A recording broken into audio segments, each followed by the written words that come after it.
Առաջին լրատվական կայք Սիրանի Շապյան, պարոն վարչապետ, Մակամբյոնից Հալիևան հայտարարություններ է անում, որոնք որևէ կերպ ամրագրված չեն Վաշինգտոնյան պայմանագրերում ու համաձայնություններում։ Դուք Մակամբյոնից ստիպված եք լինում հակազդել, ասել, որ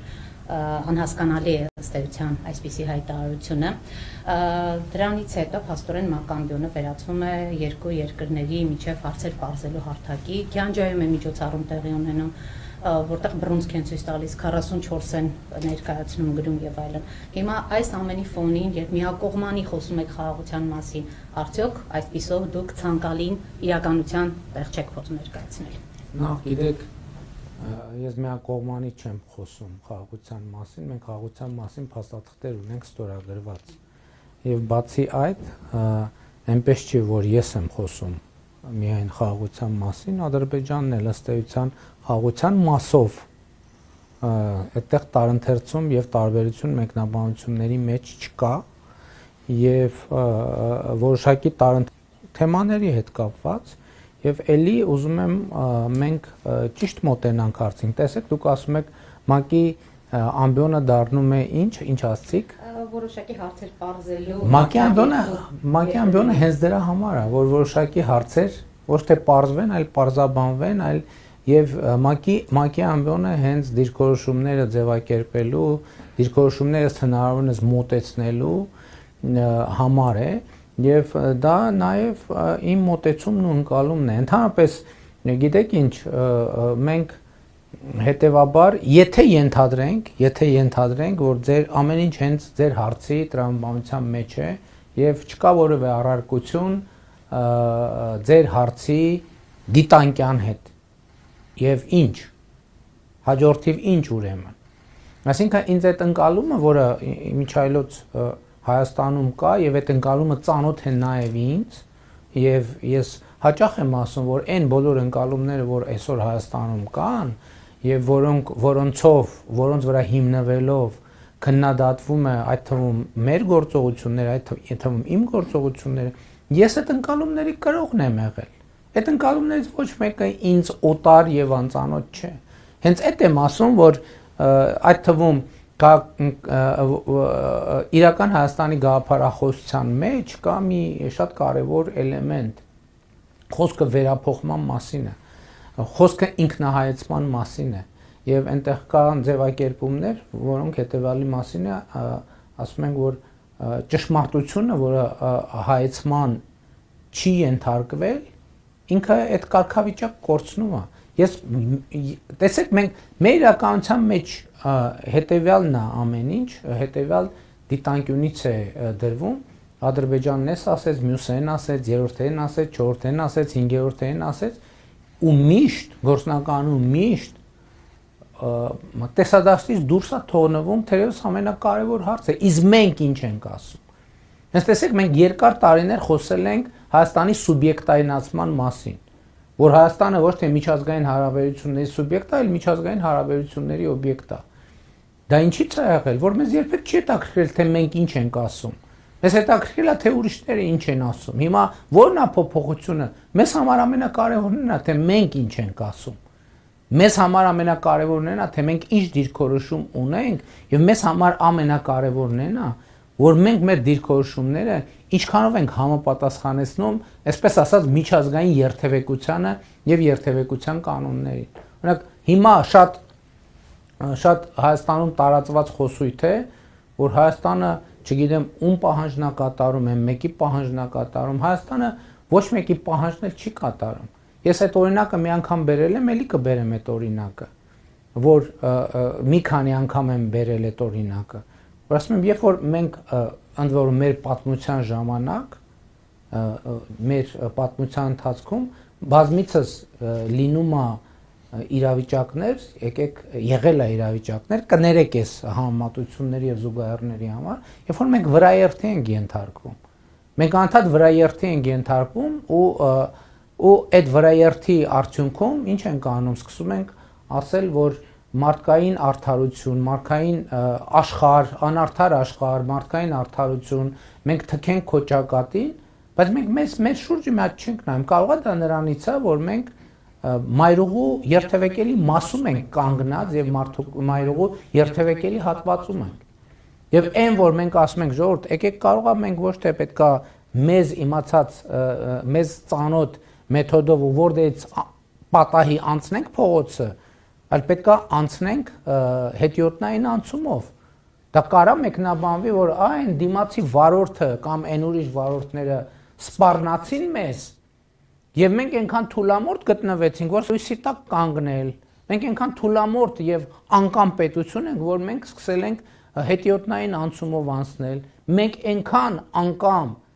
եւ այնքան թույլ պետություն ենք, որ սկսել ենք երթևեկության կանոններով երթևեկել կամ ուզում ենք սովորենք երթևեկության կանոնները։ Այն ինչ որ տեղի է ունենում, այստեղ է, իմիջիայլոց Հայաստանում կա, չէ, եւ եղել է այդ ընկալումը։ Այ եթե դու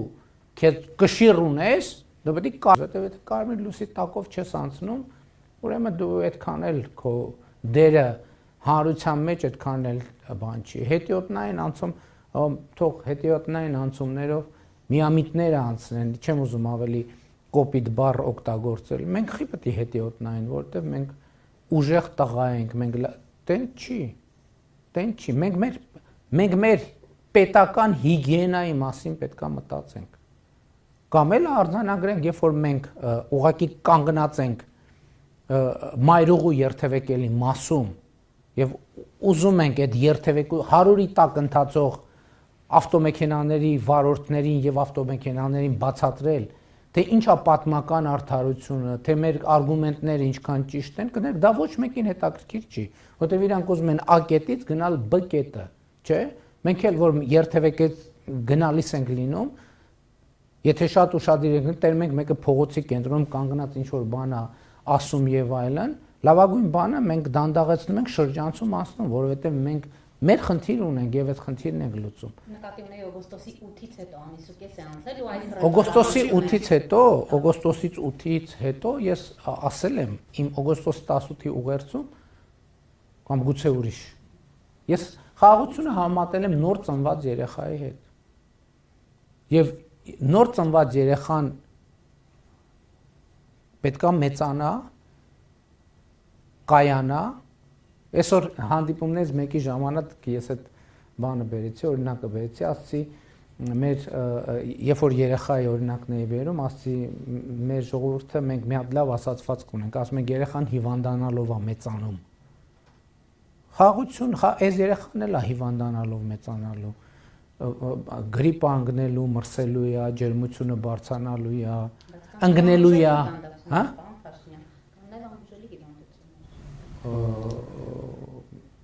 Երեխան տեսեք ոչ մի ամբուժելի հիվանդությամբ վարակված չի, ես դες կարող եմ դա վստահեցնել։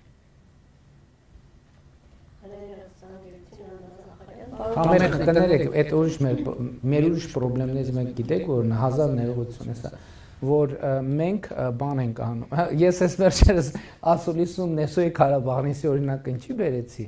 որ դիագնոզը կարևոր չի, մեկը բուժումը նույնն է։ Դոշակները լցնել վրեն ու նստել, որ քրտնի, չէ՞։ Բայց մենք հասկանանք, քրտնելը օգուտ է, թե վնաս է։ Մեր իրականության, գիտեք ինչ, ես այսօր վերջնականապես որոշում եմ կայացրել, հեսա կծիծաղեք կամ կժպտակ, թե ինչ որոշում եմ կայացրել, դուք գիտեք, որ ես բան եմ անում, սաղմոսներ գիտեմ, անգիր սաղմոսներ գիտեմ, բայց ես այսօր վերջնական որոշում եմ կայացրել, որ առաջիկան պետք է ժամանակ տրամադրեմ առակացի առաջինը անգիր սովորելու համար։ Դուք գիտեք, չէ, առակացի առաջինը որն է, որը Մեսրոպ Մաշտոցը թարգմանել է, բայց ես գրաբարով չեմ անգիր սովորելու, այլ աշխարհաբարով։ Ճանաչել զիմաստություն եւ սխարատ, ինչի, որովհետեւ այդ մենք պետք է հասկանանք։ Եվ ժամանակին ես դրա մասին շատ մտածել եմ, կարծեմ փորձել եմ հոդվածել։ Ինչու է Մեսրոպ Մաշտոցը հենց դրանից սկսել։ Որովհետև կարող եմ մենք պրոբլեմը մեր Մեսրոպ Մաշտոցի ժամանակներից միջև հիմա նույնն է, որ մենք խնդիր ունենք հասկանալու մեր միջավայրը։ Մենք խնդիր ունենք հասկանալու մեզ։ Եվ գուցե պետք է վերադառնամ, իհարկե ես դա այդ կտորը շատ հաճախ եմ կարդում, Բայց ես որոշել եմ ուղղակի կարդալով չբավարարվել։ Ես որոշել եմ դա անգիր անել եւ առիթներով նաեւ բան անել, դա ներկայացնել։ Իմիջայլոց կներեք երկարացնելու համար լրագրողների թիվը քիչ առիթից օգտվում եմ։ Այս վերջերս երբ որ դպրոցականների հետ էի հանդիպում, երեխեքին հարցրի, գիտեք որ առաջին նախադասությունը հայերեն որն ասին, այո գիտենք։ Ասի որն ասել ճանաչել զիմաստություն եւ սխրատ իմանալ զմանս հանճարը գիտեն երեխեքը ասի գիտեք դա ինչ է նշանակում մի մասը գիտեր ասի իսկ գիտեք դա որտեղից է ահագին մեծ մասը գիտեր իսկ ասի գիտեք ինչ շարունակությունը այդ նախադասության շարունակությունը ինչ է ոչ մեկ չգիտեր ես կարծում եմ որ մենք շատ խոսում ենք մեր պատմությունից, մեր մեծերից, մեր արժեքներից, բայց ճանաչել զիմաստություն եւ սխրատ իմանալ բանս հանճարով, դա վերնագիրն է, ըստ էության մուտքն է առաջինն է, հետո շարունակությունն է շատ կարեւոր։ Եվ շարունակություն նրա մասին է, որ պետքա կարդալ եւ հասկանալ, հաղորդակից լինել եւ հասկանալ։ Ես ինչից ասի հիվանդության հետ կապված մեր մոտ եւ քաղաքական եւ ոչ քաղաքական դեպքերում այդ ընդունված բանը մոտավորապես գիտես անցնում ես բուժմանը մինչեւ դեռ հələ ամբողջական ախտորոշումը པարզ չի մի անգամից դոշակները լսում ես գլխին ու նստում վրան ասում ես պետքա քրտնի տեն չի շատ ավելի նուրբ է եւ շատ ավելի բան է եւ ես արձանագրում եմ որ մեր խաղաղությունը նոր ծնված այդ մանուկը մի ամիս 20 օրեկան է, 21 երևի, եւ մենք պետք է հոգ տանենք, բայց գիտելիքով, գիտակցվածքով։ Հա իմիջայլոց ասեմ, նրանք ովքեր տենց խոսում են, այս տրամաբանությունից դուրս, նրանք ուզում են, որ երեխեն բան լինի, ոչ միայն հիվանդանա, այլև մահանա։ Տպավորությունն է, որ մենք ասում ենք, էս ինչ լավ է, առիթից օգտվենք։ Քանի որ ուրիշներն են ուզում, որ այդ երեխեն մահանա, եկեք մենք մեր ձեռով սպանենք այդ երեխուն։ Որովհետեւ Հայաստանում տպավորություն եւ դա կա լիքը մարդ Հայաստանից եւ Հայաստանում եւ Հայաստանից դուրս իրենք շատ ոգևորված են որ ապացուցեն որ սա խաղաղություն չի սա ընդամենը բան փուչ հայտարարություն է ես ասում եմ որ մենք կփորձենք ապացուցել հակառակը եւ թույլ տվեք համոզմունք արտահայտել, որ մենք կապացուցենք հակառակը։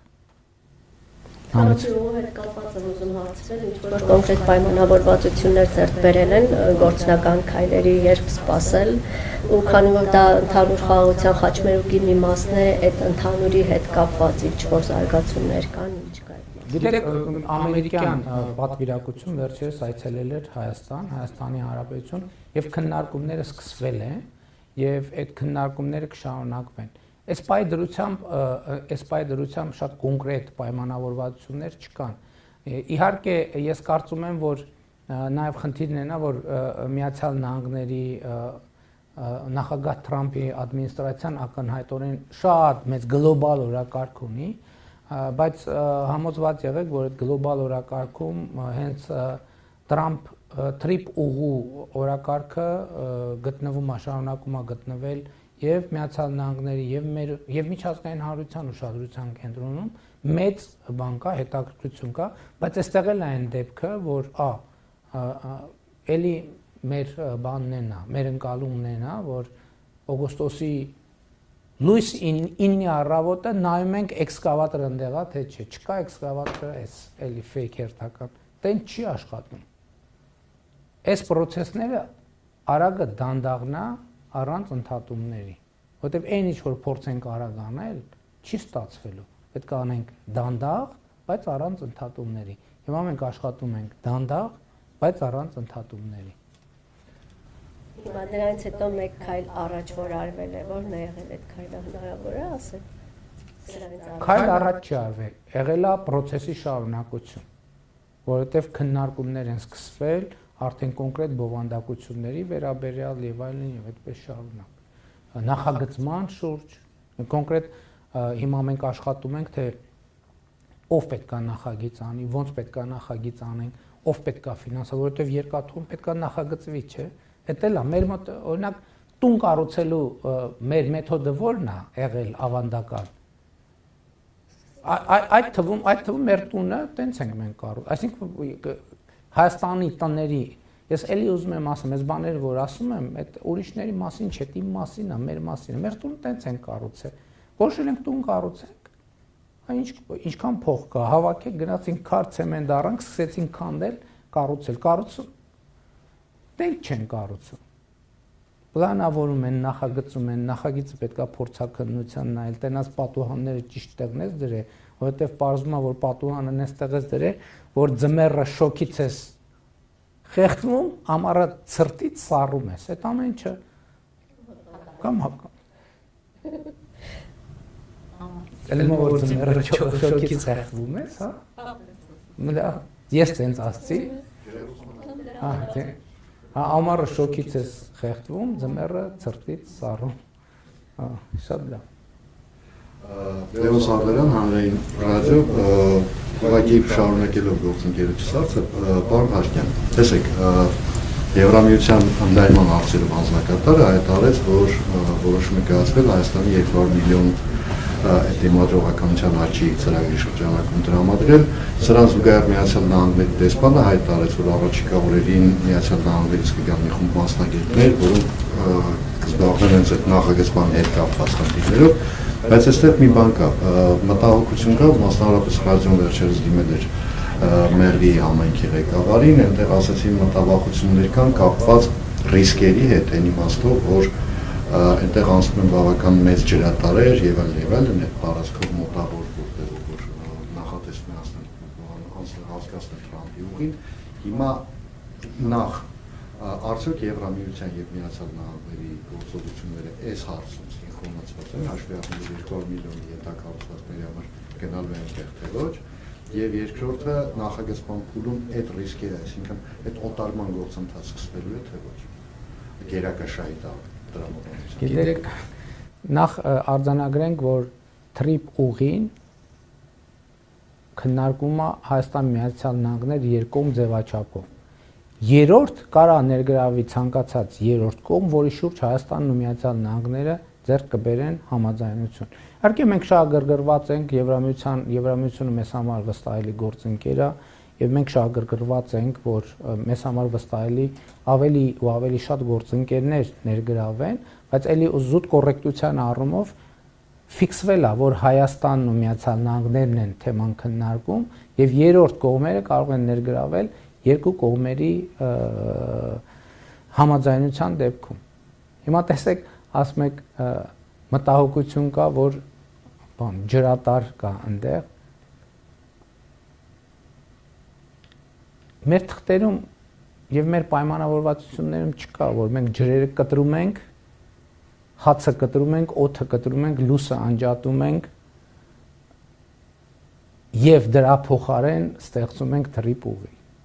Այսինքն, գիտեք ինչ, այս էլի ճանաչել զիմաստություն եւ սխրատի թեմայով է, էլի։ Ինչի՞ց է կանխավարկածը, որ եթե լինելու է երկաթուղի, ուրեմն ջուր չի լինելու։ Եթե լինելու է սովորաբար հակառակն է ալնում։ Այնտեղ որտեղ երկաթուղի է լինում, ջուրը պարտադիր պայման է, որովհետև այդ թվում առանց ջրի երկաթուղի չի կարա լինի։ Որտեղ երկաթուղի կա, այնտեղ հաց կա, որտեղ երկաթուղի կա, այնտեղ բարեկեցություն կա։ Բայց մեր դեպքում մի քիչ եթե երկաթուղի կա, ուրեմն հաց չկա, ջուր չկա, անվտանգություն չկա, մարդ չկա, ինքնիշխանություն չկա, տարածքային ամբողջականություն չկա, մենք մեզ ներշնչված գետոյի տրամաբանությունն է, որ այդ էս բան իրավունք չունի, պետք է փակված մենք ապրենք, որ մեր ինքնությունը, մեր անվտանգությունը պահենք։ Այդպես չի։ Ընդհակառակը ժամանակակից աշխարհում պետքա շատ շփվել։ Պետքա խոսել, պետքա հասկանալի լինել, խոսել, հասկանալու համար աշխարհը եւ հասկանալի լինելու աշխարհին։ Եվ մենք հիմա այդ ենք անում։ Չի կարող, հասկանում եք, չի կարող այդպիսի բան լինել, որ չկա տես տրամաբանություն, որ խաղաղություն կլինի, բայց ջուր չի լինի։ Այ ժողովուրդ, ընտրեք ջուր եք ուզում, թե խաղաղություն եք ուզում։ Որտեվ ջուրն ու խաղաղությունը սովորաբար իրար հետ են լինում։ Կարա պատերազմի դեպքում ջուր չլինի, որտեղ պատերազմը այնուամենայնիվ ավիրելու մասին է, որտեղ կարա ավիրվի եւ ջրագիծը, եւ երկաթուղին, եւ ճանապարհը, եւ տունը, եւ հիվանդանոցը, եւ դպրոցը, եւ կյանքը, եւ հարաբերությունը, ամեն ինչ։ Տենց խաղություն չի լինում, որ ասենք գիտեք ինչ, խաղություն, ժողովուրդ ասեք, ջուրն եք ընտրում, թե խաղություն, բայց պետքա սովից կոտորվի ժողովուրդը։ Դա խաղություն չի։ Խաղություն հենց ենթադրում է, որ ոչ, ժողովուրդը պետք է ապրի, բարեկեցիկ ապրի եւ այլն եւ այդպես շարունակ։ Եւ մեղրի ժողովուրդը, նույն մեղրի ժողովուրդը եւ ընդհանրապես Հայաստանի ժողովուրդը ինքը նաեւ կարա համեմատի այն ժամանակ, որ երկաթուղի կար, իր կյանքը ավելի լավ էր, թե ավելի վատ էր։ Այն ժամանակ, որ որևէ խաղություն կար, միջայլոց խաղությունն ու հրադադարը պետք չի իրար հետ տարբերակել։ Որտեւ հիմա մարդիկ ասում են, որ հա էլի, չգիտեմ, որ թվի նախախաղություն եղե։ Չի եղել խաղություն, որովհետեւ ամեն տարի մենք ունեցել ենք զոհեր փոխհրաձգության արդյունքում։ Հիմա մենք մի տարի 7 ամիս, երևի արդեն 8 ամիս Հայաստան-Ադրբեջան հրաձգությունների արդյունքում զոհ վիրավոր չունենք։ Մեր անկախության օրոք չի եղել այդպիսի մի տարի 7 ամիս։ Չի եղել այդպիսի մի տարի, որտեղ մենք զոհեր չունենանք, վիրավորներ չունենանք, դիվերսիաներ չունենանք եւ այլն եւ այդպես շարունակ։ Այսինքն խաղաղությունը, որ ասում են այն ժամանակ խաղաղություն չի եղել։ Հայաստանի անկախության առաջին օրից ոչ մի տարի խաղաղություն չի եղել։ Չեմ ուզում ասեմ ոչ մի օր, որովհետև ոչ մի օր էլ չի եղել խաղաղություն։ Հայաստանը խաղաղություն չի տեսել, երրորդ հանրապետությունը խաղաղություն չի տեսել ընդհանրապես։ Եվ այդ տրամաբանությունը չկա, հասկանում եք, ես նույնիսկ ուզում եմ ինձ բացատրեք, ո՞նց է ծագում այդ հարցը, ինչի՞ց է ծագում այդ հարցը։ Խաղաղություն լինելու, բայց ջուր չի լինելու, հաց չի լինելու, տրանսպորտ չի լինելու, շոր չի լինելու, հագնելու, ընդհանրապես ջեռուցում չի լինելու, տանիքը կաթելու է, տները քանդվելու, ո՞նց։ Ինչի կա այդ տրամաբանությունը։ Ես կարող եմ նաև բացատրել, գուցե, կամ առաջարկեմ բացատրություն, եթե սխալվում եմ ինձ ուղղել, որովհետև խաղաղությունը մեզ համար անծանոթ բան է։ Մենք չգիտենք խաղաղությունն ինչ է։ Երրորդ հանրապետությունը, Հայաստանի Հանրապետությունը երբեք չի իմացել խաղաղությունը ինչ է, եւ մենք պետք է սովորենք խաղաղ կյանք չի եղել, մեր երկիրը չի ունեցել խաղաղ կյանք։ Հիմա մենք պետք է սովորենք ինչ է նշանակում խաղաղ կյանք։ Եվ իմիջիայլոց պետք է չի շտապել, այդտեղ էլ պետք չի շտապել, որտեվ կան հարցեր, այո, հա իմիջիայլոց ես ՄԱԿ-ի ամբիոնից կարծեմ ելույթի մեջ, ինձ ասի կոնֆլիկտի դեպքում հարցերը շատ չեն։ Հարցերի շրջանակն էլ է քիչ, պատասխանների տարբերակներն էլ են։ Խաղաղությունը իր հետ բերում է հարցեր, էլի հարցեր, նոր հարցեր, անընդհատ հարցեր, ու շատ լավ է։ Պետք է նստել հանգիստ այդ պատասխանների շուրջ մտածել։ Գնալ տեսնել։ Իմ ասածը չի ենթադրում, որ մենք չպիտի նորից վերադառնանք, ջրի հետ կապված կարող է խնդիր լինի։ Հացի հետ կարող է խնդիր լինի։ Այո, ես եւ էտել ինքս ինձ հակասելով ասեմ, որ էդ էլ է տրամաբանական, որ մարդիկ այդ կարգի հարցեր են բարձրացնում, որովհետև անծանոթ բան է, անծանոթ երևույթ է խաղաղությունը մեզ, եւ մենք պետքա փորձենք հասկանալ իսկապես դա ինչ է նշանակում։ Իսկ խաղաղությունը կարա նույնիսկ բան հնչի, абսուրդ հնչի, բայց երևի ճիշտը դա է, այդ հարցերը տալ եւ պատասխանել։ Խաղաղությունը կարող է սպառնալիքներ բերի։ Չնայած սովորաբար, բայց խաղաղությունը չի նշանակում, որ տնտեսական մրցակցություն չի լինելու եւ այլն։ Այնպես որ երևի համբերատար պետքա բոլոր հնարավոր հարցերը ձևակերպել, փորձել այդ բոլոր հարցերի պատասխանները գտնել, հետո հասկանալ այդ պատասխանները համոզիչ են թե ոչ։ Եթե համոզիչ չեն, ոչինչ էլի վերադառնանք։ Բայց համբերատար, դանդաղ, անշտապ, բայց առանց ընդհատումների։ Պարոն վարչապետ, անդրադառնանք մարդու իրավունքների Եվրոպական դատարանի վերջին որոշմանը մարտի 1-ի հետ կապված, դուք այսօր հենց այնտեղ եք, տեսեք, այս որոշումից հետո էլ, հա, կարծեք թե փաստվում է սահմանադրական կարգի տապալում, մեղավորներ, գիտենք որ իշխանությունների օրոք են եղել այդ ամենը, հա, եղել, հիմա հարց է առաջանում, օրինակ, պետությունը, իշխանությունը որևէ բան պատրաստվում է անել այս ուղղությամբ, թե ոչ, անելիք ունեք, թե ոչ, որովհետև նշվում է, որ հենց իշխանության անգործության պատճառով չունեցանք բացահայտում, բայց տեսեք ՄԻԵԴ-ը այսպիսի որոշում կայացրեց։ Եվ միանգամից անդրադառնանք նաև վերջերս տեղի ունեցած այս փոխհրաձգությունների արդյունքում վենդետային, հա, եւ Արաքս գյուղում եւ Հարաքար համայնքի ղեկավարի հետ կապված այստեղ էլ իշխանություններին կոնկրետ մեղադրանք կային մասով, որ երբ այլևս չի գործում օրենքը, մարդիկ դիմում են այսպիսի միջոցների, որովհետեւ չկա վստահություն, օրինակ նույն դատական համակարգով հարցերը լուծելու։ Ուզում եմ այս երկու հարցերին էլ անդրադառնանք եւ վերադառնալով նաեւ ՄԻԵԴ-ի որոշմանը, մենք գիտենք այդ ուժերը, որոնք ուղիղ պատասխանատվություն ունեն, հավակնում են մասնակցել 26-ի ընտրություններին ու ըստ էության անընդհատ իշխանությունը ասում է ժողովրդավարություն, բայց այդ նույն ընձեռած ժողովրդավարությունը փաստորեն նրանց օգնում է պայքարել եւ տապալել ժողովրդավարությունը։ Դուրս գալ ժողովրդավարության դեմ, այստեղ դուք մտահոգություններ չունեք։ Ես կարծում եմ, որ բոլոր ժողովրդավարական երկրները հիմա այդ թեմայով ունեն մտահոգություններ, որովհետև տեղյակ եք, որ հիբրիդային հարձակումները ժողովրդավարության դեմ հիմա ամենաշատ քննարկվող թեմաներից մեկն են։ Բայց ժողովրդավարությունը ունի կոմպոնենտներ, եւ այդ կոմպոնենտների հետ կապված հարաբերություններն էլ պարզ չեն։ Օրինակ կա անկախ դատական համակարգի եւ ընդհանրապես անկախ դատա իրավական համակարգի անկախության եւ քաղաքական իշխանության սահմանափակումները որպես սկզբունք, բայց հիմա հարցեր են ծագում այնուամենայնիվ քաղաքական իշխանությունը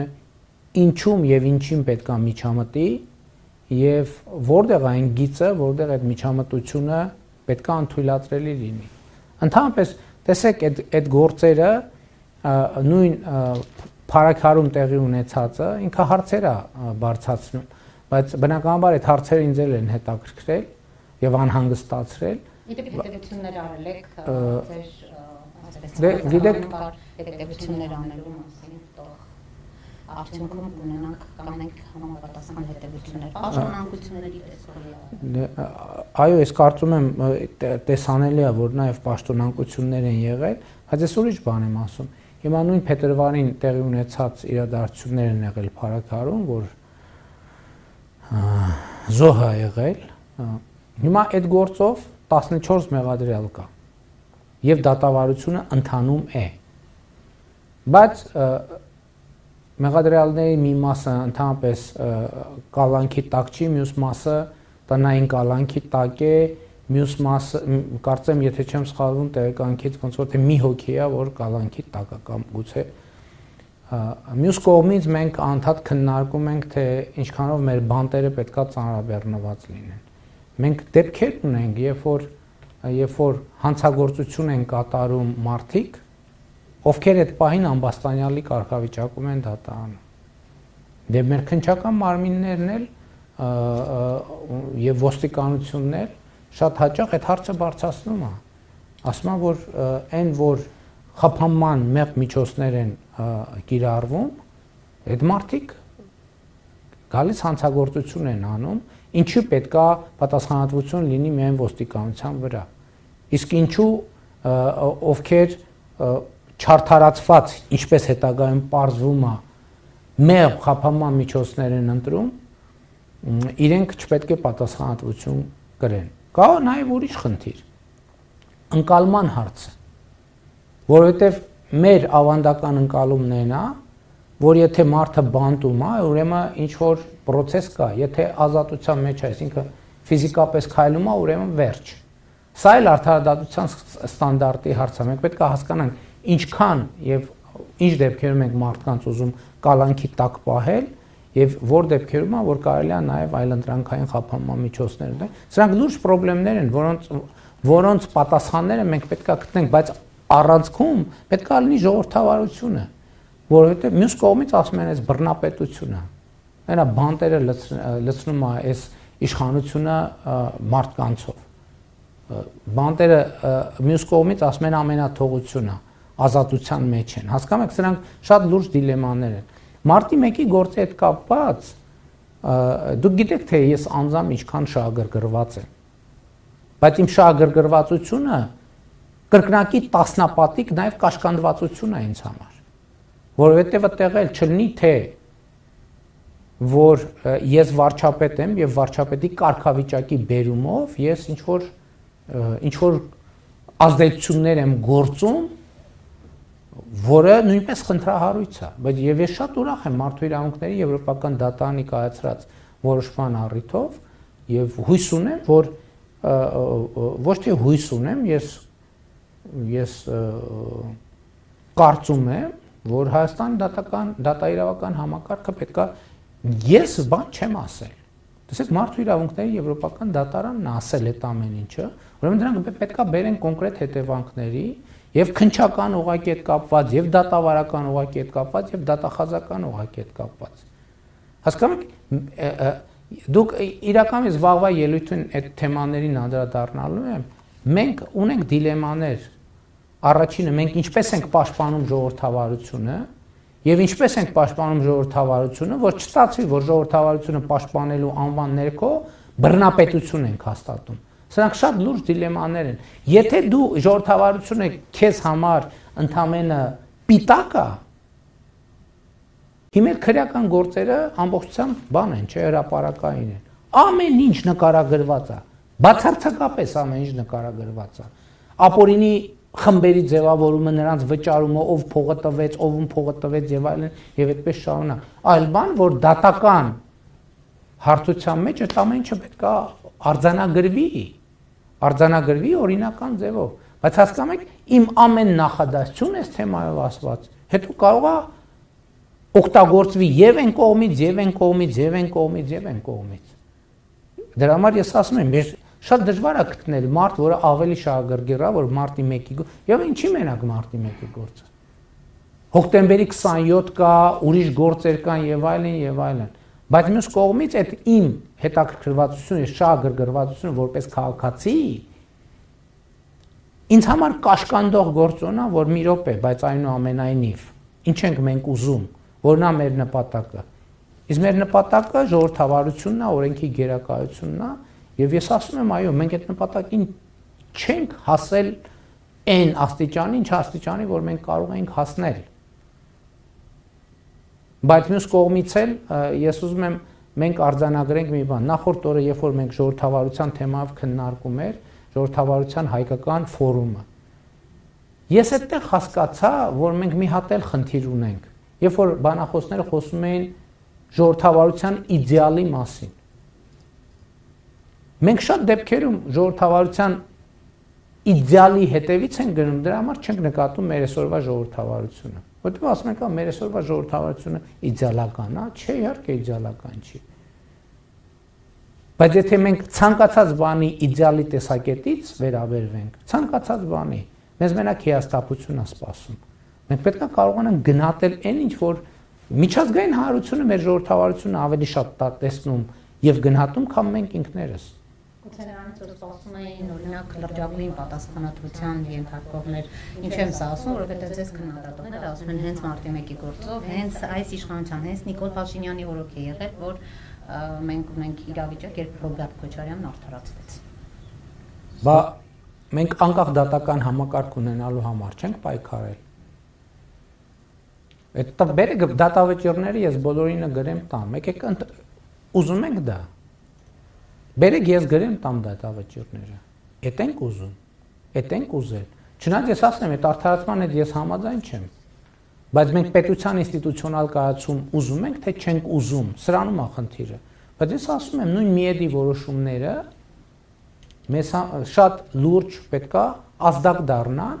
որ ոչ մեր դատաիրավական համակարգը լուրջ խնդիրներ ունի։ Ես դատարան եմ փորձել շրջափակեմ։ Ես նաև դատական համակարգում եմ փորձել հեղափոխություն անել։ Օբյեկտիվ կամ սուբյեկտիվ պատճառներով դա չի ստացվել, բայց դա չի նշանակում, որ մենք չպետք է շարունակենք ընդհանրապես այսօր մարդու իրավունքների եվրոպական դատարանի հետ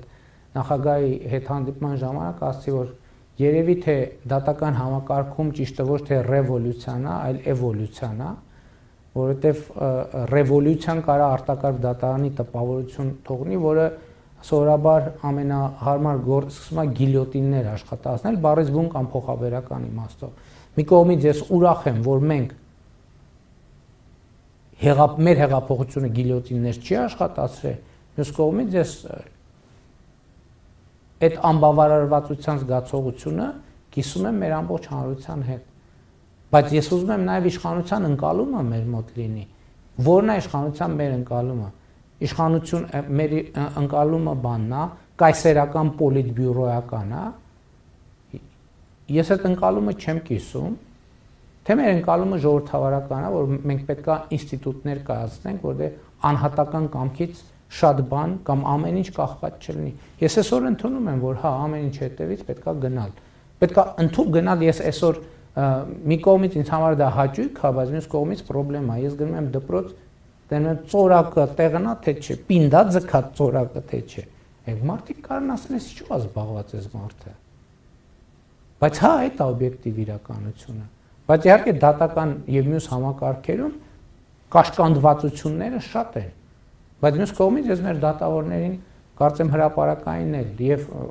ասում եմ հարգելի դատավորներ, ձեզնից շատերի կամ քչերի անունը գիտի հանրությունը։ Ոչ մեկ ձեզ փողոցում չի ասում, բա ինչ է մեկ ազատության մեջ։ Ինչ է գործը բացահայտված չի։ Ում են ասում։ Ում են հարցնում դա։ Ինձ։ Խնդրում եմ օգնեք, որ ես կարողանամ այդ հարցերի պատասխանները գտնել։ Այդ հարցերի պատասխանը տամ, որովհետև ձեր գործունեության քաղաքական պատասխանատվությունը իմ վրա է այնուամենայնիվ։ 26 թվականի ընտրությունների կապված ինչ կանխատեսումներ ունեք ու ասել եք նաև, որ դրանից հետո այդ փուլում խոսելու եք սահմանադրական փոփոխությունների անհրաժեշտության մասին, դա ձեռնարկելու մասին, հետաքրքիր է այդ աստարարումը, այսպես ասած, կնվազեցնի վերընտրվելու շանսերը, թե հակառակը կմեծացնի։ Գիտեք, ավելացնելի արտահերթ ընտրությունների գործընթաց հնարավոր է, որովհետև ձեր պաշտոնը ես որ ամիսն հոկտեմբերն արդեն մայիսին հունիսին ընտրությունները եղել է քննարկում ձեր ասում։ Մեր լսեք, մեր կուսակցության ներսում այնքան հարցեր են քննարկվում, բայց քննարկվել է եւ արձանագրվել է, որ դա մերժվել է այդ օրակարգը, նախ սկսեմ դրանից։ 2026 թվականի հետ կապված ես գիտեք հույս ունեմ իմ ասածը բան չի հնչի, տենց արոգանտ չի հնչի, բայց ես մեծ համոզմունք ունեմ, որ 2026 թվականի խորհրդարանական ընտրություններում ժողովուրդը Հայաստանի կառավարման մեզ տված մանդատը երկարացնելու է։ Ինչու՞։ Որովհետև այս քաղաքականությունը, խաղաղության օրակարգը, որ մենք վարում ենք, այդ քաղաքականության հեղինակը ժողովուրդն է։ Տեսեք, ընդդիմությունը ես հասկացա, որ կուսակցության համաժողովում իմ ունեցած ելույթի այդ հատվածը կամ չի նկատվել կամ չնկատելու է տրվում։ Մենք 2000 շատ է խոսում, չէ՞, ծրագրերի, նախընտրական ծրագրերի։ Ես ելույթում ինչ ասացի, 2021 թվականի նախընտրական process մենք մտել ենք ստանդարտ երրորդ հանրապետությանը հատուկ ռազմահայրենասիրական նախընտրական ծրագրով։ Այսինքն ոնց որ տենց այն մոդելով ԿՊ դաշնակցական նախընտրական ծրագիրը գրել ենք, մտել ենք նախընտրական քարոզարշավի մեջ։ Բայց հնդածս ժողովուրդը եւ դա ես ասել եմ դեռևս 2021 թվականի օգոստոսի 24-ի իմ ելույթում եւ դա արտահայտված է կառավարության ծրագրում։ Ժողովուրդը այդ տրամաբանությունը փոխել է։ Մեր մոտ չկա ինստիտուտ ընտրություններից հետո նախընտրական ծրագիրը փոխել, բայց նախընտրական քարոզարշավի ողջ ընթացքում տեղի է ունեցել մի բան, ամբողջ քաղաքական նարատիվի եւ ընկալման ռազմավարության փոփոխություն է տեղի ունեցել, ինչը արտահայտված է կառավարության ծրագրում։ Գնացեք հրապարակային փաստաթուղթը։ Ինչա գրած կառավարության ծրագրում։ Կառավարության ծրագրում գրված է 2021-ից 2026 թվականի գործունեության համար ժողովրդի առաջ կառավարության ստանձնած մեծագույն պարտավորությունը խաղաղություն, խաղաղ զարգացման դարաշրջան բացելն է։ Դա 2021 թվին խորհրդանում քվեարկված ծրագիրն է։ Այդ որ մեզ ասում են ծրագրից չէ, մենք մեր ծրագրում գրել ենք, որ մեր մեծագույն պարտավորությունը խաղաղության դարաշրջան բացելն է։ Մեծագույն ինչ է նշանակում։ Նշանակում է, որ դա ամենակարևորն է, կարևորների կարևորը։ Դրանից ավելի կարևոր բան չկա։ Այսինքն այս օրակարգի նկատմամբ մյուս թեմաները ստանում են երկրորդական բնույթ։ Եվ մենք մեր մեծագույն պարտավորությունը կատարել ենք։ Եվ ընդ որում ես ասում եմ, որ դա այդ փաստաթուղթը դրված է եւ ընդունվել է 21 թվականի կառավարության ծրագիրը եւ հրապարակային կարող եք մտնել, փնտրել եւ այդ նախադասությունը գտնել։ Եվ հետեւաբար որևէ մեր կառավարությունը ձևավորման առաջին օրից հետևել է իր մեծագույն պարտավորությանը եւ կատարել է իր մեծագույն պարտավորությունը եւ հետեւաբար ընդ որում այդ մեծագույն պարտավորությունը ձևակերպել է ժողովուրդը։ Ժողովուրդն է ձևակերպել։ Եվ ժողովուրդը իր ձևակերպած խաղաղության օրակարգի ճակատագիրը պետքա որոշի 2026 թվականի խորհրդարանական հերթական ընտրություններում եւ պատմականորեն չի կարող այլ բան տեղի ունենա, քան խաղաղության օրակարգի հաղթանակի վերահաստատումը։ Ուղղակի պատմականորեն այլ բան չի կարող տեղի ունենա եւ ես համարձակություն ունեմ ասելու, որ մենք օրգանական կապով ենք կապված մեր ժողովրդի հետ եւ այդ մենք չենք այս ամեն ինչը որոշում եւ մենք չենք այս ամեն ինչը որոշել է ժողովուրդը եւ 26 թվին էլ որոշելու է ժողովուրդը եւ մենք այդ